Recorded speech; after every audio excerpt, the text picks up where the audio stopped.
Lo primero que debes saber es que no me escondía en el armario para crear dramatismo. No era una trampa elaborada.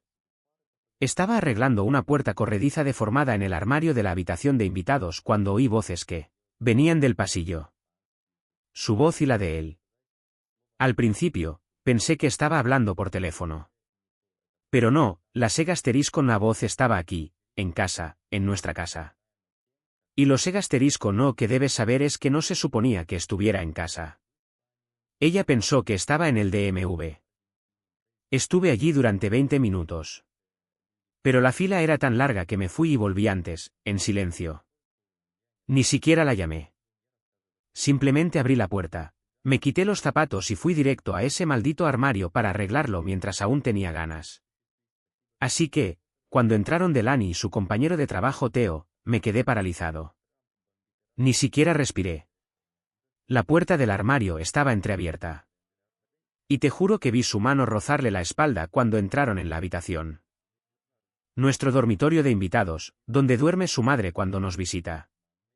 No sabía qué pensar hasta que oí mi nombre.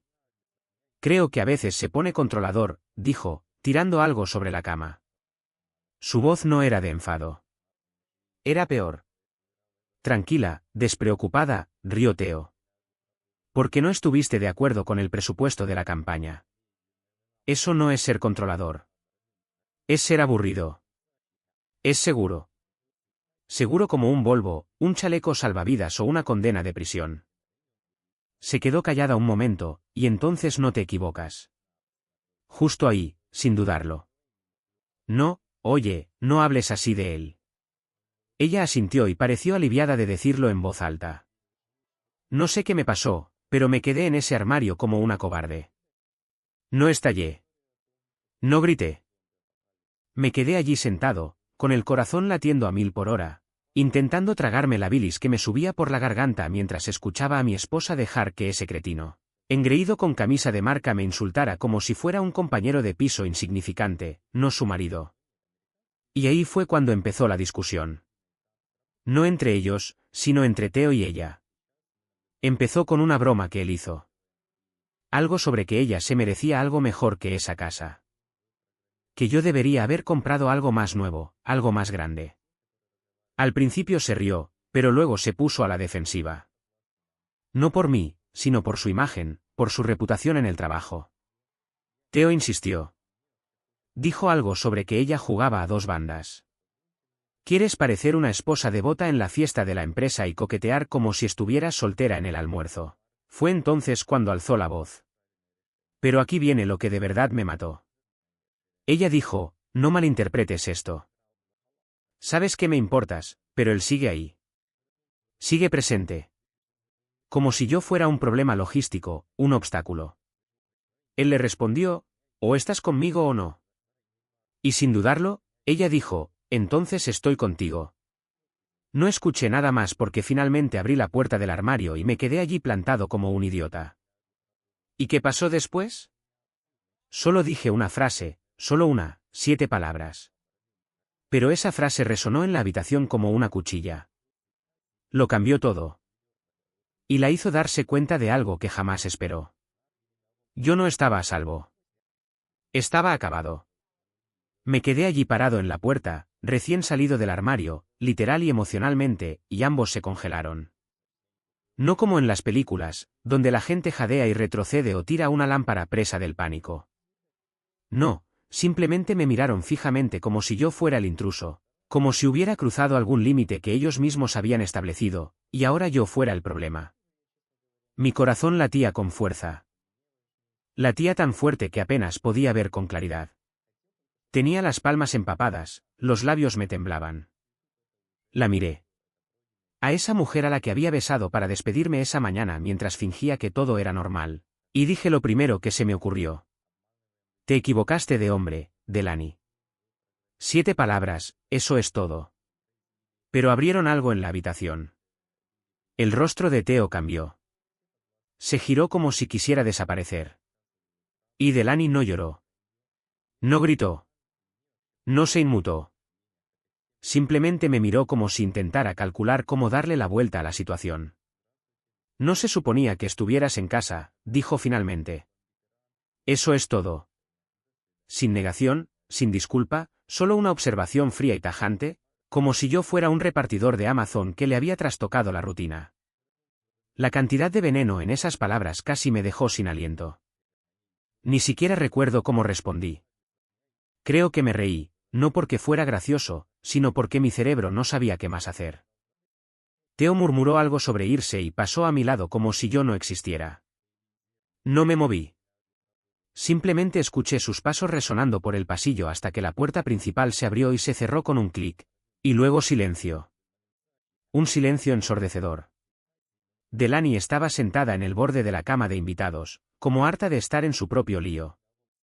Recuerdo mirar fijamente la arruga de la manta junto a ella, Pregasteris contándome cuántas veces se habría sentado allí con él, cuántas medias mentiras me habría contado después del trabajo. Cuántos días llegué a casa pensando que era el único hombre en su órbita, cuando en realidad solo orbitaba alrededor del borde de algo que nunca entendí. No me acosté con él, murmuró. Casi le Pregasteris conté, ¿quieres que te dé crédito por eso? Pero me mordí la lengua porque, sinceramente, no me importaba. Esto no se trataba de ese asterisco so. Se trataba de traición en su forma más silenciosa. De esa que se agita bajo tus narices, sonriéndote mientras pudre todo lo que creías seguro. Me Pregasterisco no si quería hablar. Dije que no. Dije que iba a salir a tomar aire y que no sabía cuándo volvería. Eso fue hace 2 días. Ahora estoy sentado en un motel de carretera con una máquina expendedora que solo acepta monedas y una colcha que huele a lejía y desesperación. Y lo único en lo que puedo pensar es en la facilidad con la que lo dijo. No se suponía que estuvieras en casa. Ni un lo siento. Ni un lo arruiné. Ni siquiera un por favor, no te vayas. Sin pánico, sin arrepentimiento, solo decepción por haber arruinado su momento. Pero aún no he terminado. Ni mucho menos. Porque lo que encontré al regresar a la casa, ahí es donde todo empieza a desmoronarse. Y créeme, es mucho peor de lo que imaginaba. Cuando finalmente entré, todo parecía intacto. Demasiado intacto. Como si las habitaciones hubieran sido preparadas para la ocasión, no habitadas.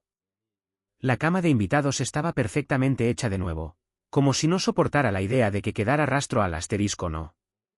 Mis zapatos estaban alineados junto a la puerta, como siempre. Mi chaqueta seguía colgada en el gancho donde la dejé esa mañana. Pero algo no cuadraba, como si las paredes hubieran escuchado cosas que no debía oír, como si el silencio hubiera estado ensayando sus diálogos. Subí directamente a mi habitación, sin siquiera saber por qué. No pensaba hablar con ella. No quería una disculpa. Ni siquiera estaba seguro de querer respuestas. Pero necesitaba algo, algún tipo de confirmación de que lo que sentía, lo que veía, lo que oía en esa habitación de invitados no era solo una alucinación. La habitación estaba vacía. Nuestra habitación, la cama estaba hecha. Su lado se veía demasiado liso, demasiado limpio, como si no hubiera dormido allí. Y fue entonces cuando me di cuenta de que el marco de fotos en su mesita de noche estaba boca abajo. Nunca hacía eso. Jamás. Teníamos esa foto tonta de una excursión en Oregón. Los dos sudorosos, quemados por el sol y sonriendo como niños. Le encantaba esa foto. Decía que le recordaba que incluso cuando peleábamos, siempre volvíamos el uno al otro. Pero ahora estaba boca abajo, como si no pudiera soportar mirarla o, peor aún, como si no le importara si me daba cuenta. Se me revolvió el estómago. Busqué en su cajón. No me Pregasteris conten por qué. No buscaba una prueba irrefutable, ni una nota de amor, ni un recibo de hotel. Solo necesitaba saber algo. Lo que fuera. Lo abrí y ahí estaba. Su vieja agenda. No lo había usado en meses. Ahora lo hacía todo con el móvil, pero aún así lo ojeé. Simplemente por costumbre, tal vez. Y escondida al final, doblada entre 2 páginas en blanco, había una nota adhesiva rota. Nada más que unas pocas palabras garabateadas con tinta negra. Si se entera, échale la culpa al estrés. Siempre se lo cree. Sin nombre, sin fecha, solo eso. Sentí que las piernas me flaqueaban como si el suelo fuera a ceder bajo mis pies. Eso era sobre mí. Esa era su estrategia. Ni honestidad, ni remordimiento, solo control de daños. Me senté en el borde de la cama, agarrando la nota como si fuera a sangrar. Debí de mirarla fijamente durante 15 minutos seguidos. Todas esas pequeñas cosas que había ignorado. Las horas de la madre asterisco Gada, el silencio, las miradas de desaprobación, la culpa volviéndose contra mí. Todo se derrumbó en una ola fea e innegable. Tenía un plan B para la traición, un guión, una excusa de reserva. Y siempre me lo había creído hasta ahora. No recuerdo haberla oído entrar. Pero de repente estaba allí, en la puerta, con una bolsa de comida para llevar, como si fuera un jueves por la noche cualquiera. Sin culpa, sin vergüenza, solo una cara cansada y un casual, oye, te traje esa corbata que te gusta. No dije nada. Levanté la nota. Su rostro ni siquiera se inmutó. No recuerdo haber escrito eso, dijo, dejando caer las llaves en el cuenco. Ahora sí que estás revisando mis cosas. Esa era su preocupación, no lo que decía la nota, ni lo que significaba, solo que yo hubiera mirado. Como si la verdadera violación fuera mi curiosidad, no su traición. Fue entonces cuando me di cuenta de algo más. No lo sentía porque nunca pensó que la pillarían. Se suponía que yo nunca debía ver detrás de la cortina. Pero ahora lo había hecho. Y lo peor de todo, esa ni siquiera era la única nota. Porque 2 noches después, cuando dejó su portátil desbloqueado, encontré algo más. Algo que me hizo cuestionar todo sobre nuestro matrimonio. Algo que jamás podré olvidar. Se durmió temprano esa noche, o al menos lo fingió. Ya no me importaba. La vi meterse en la cama, conectar su teléfono como si nada y darse la vuelta sin decir una palabra. No. Buenas noches. No. ¿Estamos bien? Solo silencio. Ese tipo de silencio que solo se escucha cuando alguien está emocionalmente destrozado y es demasiado cobarde para irse. Me senté en la sala, con las luces apagadas, solo la televisión encendida con algo que ni siquiera estaba viendo. Sentía que la cabeza me iba a partir en dos. No podía dejar de mirar el pasillo que daba a nuestra habitación, como si algo pudiera salir de allí. No temía que saliera a gritar, a pelear o incluso a llorar. Temía que no lo hiciera, que se quedara durmiendo profundamente, mientras yo me ahogaba en un matrimonio que ella ya había terminado. En algún momento, oí el leve clic de su portátil cerrándose demasiado pronto. Ella siempre veía la tele en la cama, o eso decía. Pero esta noche, el ruido llegó menos de 10 minutos después de que entrara en la habitación. Eso fue lo que me hizo levantarme. Esperé otra hora y luego volví sigilosamente como un fantasma. Estaba acurrucada, dándome la espalda, respirando lenta y profundamente. No la desperté. Simplemente desconecté el portátil de la mesita de noche, lo cogí con cuidado y salí. De vuelta en el salón, me senté en el suelo con la pantalla proyectando una luz tenue sobre la alfombra. Su fondo de pantalla seguía siendo una foto nuestra. Bueno, mía. Estaba en la mediana edad. Se había recortado a sí misma. Eso me afectó más de lo que debería, pero fui directamente al navegador. Chrome seguía abierto. Hice clic en la pestaña de historial, sin saber siquiera qué esperaba encontrar. Y ahí estaba, una búsqueda completa en Google. ¿Cómo terminar un matrimonio sin parecer el malo? Seguida de un hilo de Reddit titulado, ¿está mal enamorarse de un compañero de trabajo si tu matrimonio ya está muerto? Me sentí mal, físicamente mal, como si mi cuerpo rechazara la verdad en tiempo real. Y luego la peor pestaña. Un mensaje a medio escribir en una cuenta de correo anónima que ni siquiera sabía que tenía. Estaba dirigido a Nolan, no a Theo. Otro nombre, otro hombre, otra mentira. Sé que dijimos que esperaríamos, pero cada día con él se hace más difícil. No es cruel ni malo, solo tan pesado, como una niebla que no puedo disipar. Me haces sentir que respiro de nuevo. No lo había enviado, pero lo escribió, se sentó, lo tecleó y lo dejó ahí como una bomba digital esperando a ser descubierta. No estaba dirigido a Theo, ni al hombre de la habitación de invitados. A otra persona. Esto no era una infidelidad. Esto era un patrón. Mi esposa no me traicionó solo una vez. Había estado desmantelando nuestro matrimonio lentamente, capítulo a capítulo, en secreto. Cada hombre, un párrafo diferente. Cada mentira, una fuente diferente. Y yo era el borrador permanente. Nunca tuvo el valor de borrarlo. Cerré el portátil. No grité, no lloré. Simplemente me quedé sentada con las manos en las rodillas, mirando al vacío, porque la verdad me golpeó más fuerte que cualquier cosa que ella hubiera dicho. Ella ya había ensayado su libertad, y yo solo era la última función. Pero al día siguiente, no discutí. No hice la maleta. Le seguí el juego. Porque si iba a tratar esto como un juego, iba a ganarle. Esa mañana, le preparé el desayuno. Lo sé, lo sé. Probablemente pienses que soy una cobarde. Que después de todo, después de las notas, el historial del navegador y el correo electrónico a un hombre que ni siquiera se había molestado en mencionar, debería haber gritado, tirado los platos, dicho que se fuera. Pero no lo hice. Porque las explosiones son ruidosas, caóticas, emocionales, y ella ya me había pintado como la sensible. La sobreanalizan. No iba a darle munición envuelta en rabia. Iba a hacer lo que no esperaba. Mantén la calma, sonríe y ajusta los tornillos con discreción. Así que le preparé tostadas francesas. Le serví el jugo de naranja en esa estúpida copa de vino sin tallo que tanto le gustaba. Le puse un arándano encima, como si fuera un chef de hotel. Y cuando entró en la cocina, todavía en bata, con el pelo recogido y el teléfono en la mano, parpadeó como si no pudiera comprender lo que estaba pasando. Buenos días, le dije como si todo fuera normal. Has estado trabajando mucho últimamente. Pensé que te merecías algo bonito. Dudó un momento y luego sonrió. Esa sonrisa forzada que no le llegaba a los ojos. Gracias, dijo, casi confundida.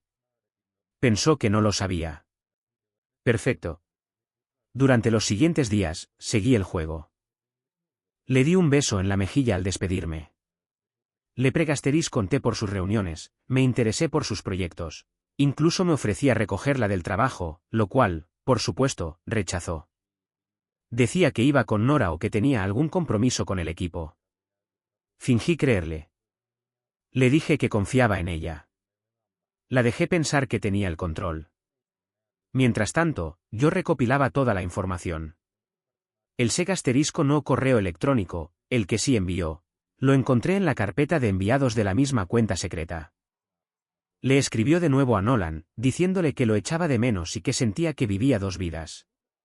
Él respondió, claro que sí. Le dijo que ojalá se quitara la venda de una vez. Quitarse la venda. En eso me había convertido. En una herida que ella planeaba abrir y de la que se alejaría sin pestañear. Pero no iba a dejar que ella decidiera cuándo terminaría. Ella no podía decidir la música de salida. Yo sí. Empecé a mover cosas discretas. Cambié la contraseña de nuestra cuenta compartida en la nube, la eliminé del disco de respaldo, cambié toda la facturación en línea a mi correo personal.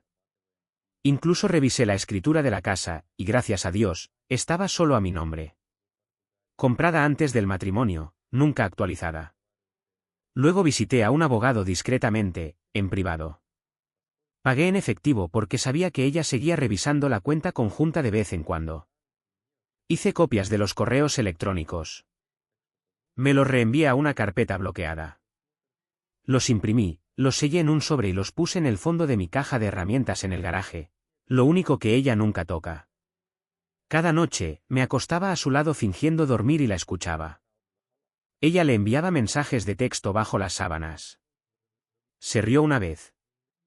A las 11:42 de la noche, me quedé mirando al techo y conté grietas en el yeso mientras mi esposa susurraba, a menos de 60 centímetros de mí.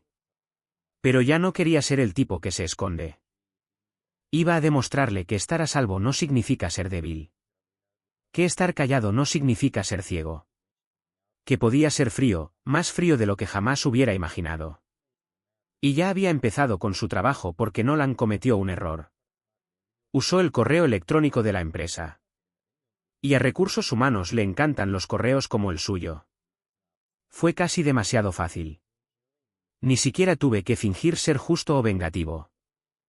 Simplemente imprimí los correos de Nolan para mi esposa. Los grapé con marcas de tiempo e incluí una de sus respuestas que mencionaba a su jefe por su nombre. No se trataba de emociones, sino de pruebas frías y profesionales de que alguien en su oficina estaba usando el correo electrónico de la empresa para iniciar una relación con una colega casada, manchando la imagen de la empresa. Dejé el sobre en la recepción. Sin nombre, sin nota, solo ATN, recursos humanos, y el código de ética interno garabateado en una esquina. Luego salí. Sin huellas dactilares, sin rastro digital, solo silencio. 3 días después, llamaron a Nolan. Solo lo sé porque Delaney llegó a casa esa noche con un comportamiento extraño. Su maquillaje estaba mal aplicado, su camisa arrugada y su voz más débil de lo normal. Le conté cómo le había ido el día, y parpadeó un segasterisco no más de lo habitual, luego dijo, bien, ocupada. Pero le temblaban las manos. Sabía lo que había pasado. Podía imaginarlo, la oficina rígida, la falsa cortesía, la expresión calculada del director de recursos humanos mientras deslizaba unos papeles sobre la mesa y decía, tenemos que hablar de esto. Nolan probablemente intentó restarle importancia, reírse del asunto, tal vez incluso culpar a Delaney. Los cobardes como él siempre ceden primero, pero yo esperé. No dije nada todavía porque no había terminado. Al día siguiente, le dije a Delaney con naturalidad que llegaría tarde a casa. Le dije que tenía una reunión con una excompañera de trabajo. Incluso me rocié con esa colonia horrible que odias solo para darle credibilidad a la imagen. Apenas reaccionó, solo asintió y murmuró algo sobre reuniones, pero estaba nerviosa. Ahora me estaba observando, y eso era lo que quería. Más tarde esa noche, entré en la casa y la encontré de pie en la cocina con una copa de vino en la mano, sin beberla, solo sosteniéndola. Llevaba puesto uno de esos cardigans largos con los que siempre se acurrucaba cuando estaba de bajón. Ni siquiera me miró cuando habló. Hoy pasó algo en el trabajo. Fingí sorpresa. Sí, ¿qué pasa? Se giró lentamente como si el peso del día le hubiera aplastado la columna. Nolan está siendo investigado. Encontraron correos electrónicos entre nosotros. Levanté las cejas. Lo justo para que pareciera real. ¡Qué mal! Buscó algo en mi rostro. Culpa, conocimiento, cualquier cosa. Pero no le mostré nada. Solo me encogí de hombros y bebí un sorbo de agua. Esperó. Me quedé en silencio. La tensión en esa habitación era eléctrica. Finalmente, susurró, ¿crees que alguien les avisó? Ahí estaba. La semilla de la paranoia. Volví a encogerme de hombros. No sería la primera vez que alguien se pone celoso en esa oficina. Ya sabes cómo es. Vi cómo se le tensaba la garganta. Asintió, con los labios apretados. Dormí como un bebé esa noche. Al final de la semana, Nolan fue suspendido. Delaney estaba en periodo de prueba, a la espera de una revisión. Al parecer, la firma acababa de conseguir un cliente importante. Y lo último que querían era un escándalo interno vinculado a su nombre. Imagen corporativa, ya sabes. Pero aquí está el giro. El verdadero. Delaney no me culpó a mí. Culpó a Theo. ¿Te acuerdas de él? ¿El del armario? ¿El primero? La oí hablar por teléfono la noche siguiente en el baño con el grifo abierto. Creo que Theo se enteró. Quizás se lo contó a alguien para vengarse de mí. ¿Te acuerdas de que se puso raro después de que termináramos? Así que ahora él era el villano. Estaba quemando puentes en todas direcciones, sin darse cuenta de que la cerilla seguía en mi mano. Y yo ni siquiera le había dicho que lo sabía, porque lo que planeaba a continuación no iba a ser ruidoso. Iba a ser permanente. Lo más surrealista de ver a alguien derrumbarse es darse cuenta de lo bien que finge que no lo hace. Delaney seguía haciendo la cama todas las mañanas. Seguía respondiendo a los mensajes de nuestra vecina sobre el club de jardinería. Seguía usando mi nombre en conversaciones informales como si no me hubiera enterrado emocionalmente semanas atrás. pero podía ver las grietas formándose en su mirada. Se estaba desmoronando, no porque la hubieran descubierto, sino porque no sabía quién lo había hecho. Yo seguí con mi papel. Hablé con suavidad, la apoyé, incluso le conté si quería hablar de las cosas. Dijo que no. Estaba bien, siempre estaba bien. Hasta la mañana en que entré en la cocina y la encontré sentada a la mesa, mirando su teléfono como si le acabara de dar una sentencia de muerte. ¿Qué te pasa? Conté, extendiendo la mano hacia una taza que ni siquiera necesitaba. Ella me miró parpadeando, tragando saliva con dificultad. Nolan se ha ido. Simplemente se ha ido, renunció. Borró todo. Me bloqueó en todas partes. Fingí sorpresa, pero por dentro estaba eufórica. Sabía por qué había desaparecido. Nolan debió sentir que las paredes se le venían encima. Después de que Recursos Humanos interviniera, después de que los socios empezaran a husmear, probablemente decidió que no quería arriesgar su reputación de mujer de figura perfecta con una mujer casada que había dejado un rastro de minas terrestres digitales a su paso.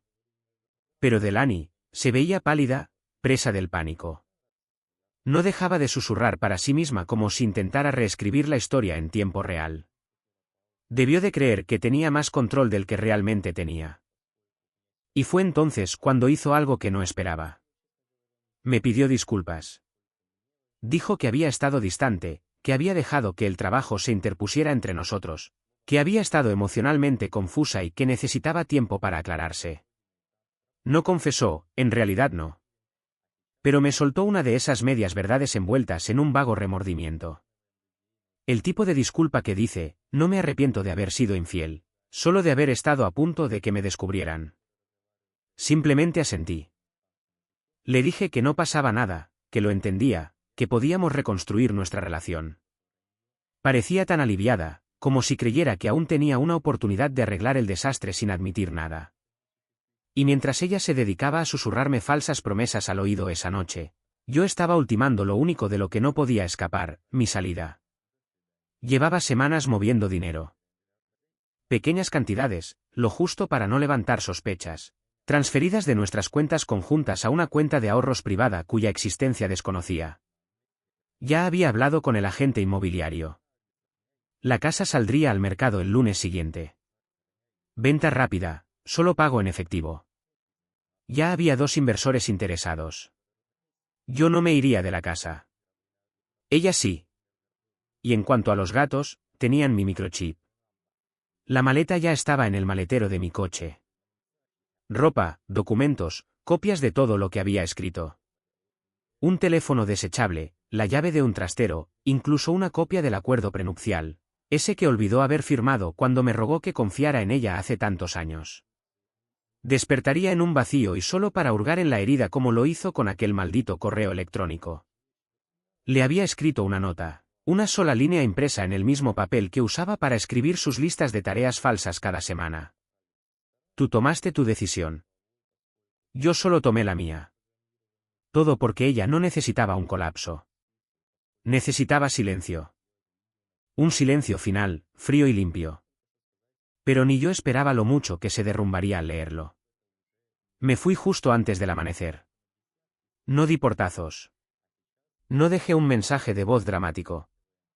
No empaqué todo, solo lo suficiente para no volver jamás. El silencio que le di fue el mismo silencio que ella me había dado durante meses. Solo que ahora resonaba con más fuerza de la que jamás imaginó. Cuando despertó, la cama estaba fría. El armario medio vacío. Los gatos habían comido, pero no estaban. Mi anillo quedó sobre la mesa de la cocina junto a la nota. Sin súplicas, sin discursos largos. Solo esa frase. Tomaste tu decisión. Yo acabo de tomar la mía. Tardó exactamente 47 minutos en empezar a llamar. No contesté. Me envió docenas de notas de voz. Una foto del armario vacío. ¿Qué es esto? Escribió, Finn, vuelve, por favor. No volví porque, por primera vez en años, podía respirar. El trastero que había alquilado se sentía como un santuario. Pequeño, pero mío. Sin mentiras en las paredes. Nadie revisando el teléfono a medianoche. Ni un susurro tras las puertas del baño. Solo paz.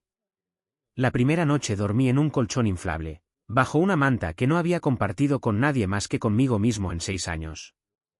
Dormí como un hombre que por fin había salido de la tormenta. Pasaron 2 semanas antes de que supiera de alguien que no era ella. Era su hermana. Me envió un mensaje privado, diciendo que no sabía qué había pasado, pero que Delaney no estaba bien. Dijo que había estado llorando sin parar, que había faltado al trabajo e incluso que había intentado visitar a mis padres fingiendo que solo quería hablar. No le respondí porque llega un punto en el que hay que dejar de rescatar a quienes incendiaron la casa y te culparon del humo. Me centré en reconstruir. Encontré un pequeño estudio de diseño al otro lado de la ciudad. Nada ostentoso, pero la gente era amable y comprensiva. Les conté que había pasado por un mal momento y me dieron la oportunidad de demostrar mi valía. Y lo hice. Trabajé hasta tarde, no porque quisiera escapar de casa, sino porque me encantaba lo que hacía. Empecé a sonreír de nuevo.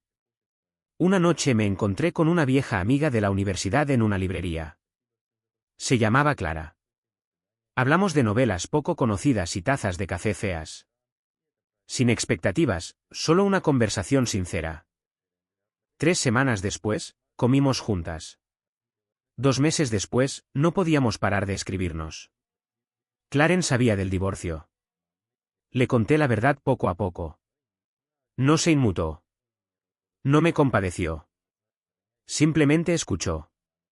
Y entonces dijo algo que jamás olvidaré: no eras demasiado sensible. Simplemente estabas con alguien que no valoraba la profundidad de tus sentimientos. Me impactó como una ola, porque era eso. Esa era la verdad que había estado intentando encontrar entre tantas mentiras. Nunca estuve rota. Simplemente estaba con alguien que resentía mi capacidad de sentir. Delaney.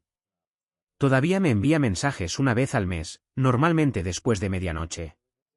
Siempre con el mismo tono. Culpa, confusión, a veces enfado. La última simplemente dijo: todavía no entiendo qué pasó, pero lo entiendo. Ella lo eligió a él, luego a otro, y finalmente me elegí a mí misma. Ese fue el final. Ni venganza, ni drama, ni caos, solo paz. Y si al asterisco una vez has estado donde yo estuve, en ese armario, en ese silencio, en esa lenta agonía de ser ignorada, déjame decirte esto: no tienes que prenderle fuego a nada.